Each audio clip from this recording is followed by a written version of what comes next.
Bir күні бір қызы Бека 228 дейтін бір бала болыпты. Ол адамдарды жажымат ететін.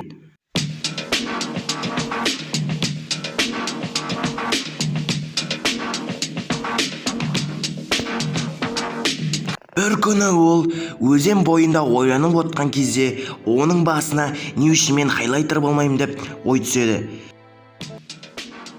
Содан кейін ол тренировкаға кіріп жажымат етуді бастайды. Яғни хат беругісі келеді, бірақ жажымат етіп кете береді. Солай үйрене бастайды. Ол складына кіріп киімін ауыстыруды шешеді. Кішкене секундтан кейін хаттың түрін көресіздер достар. Таңғалып қалмаңыздар. Ол хат бермей одан әрі жажимшік болып кетеді.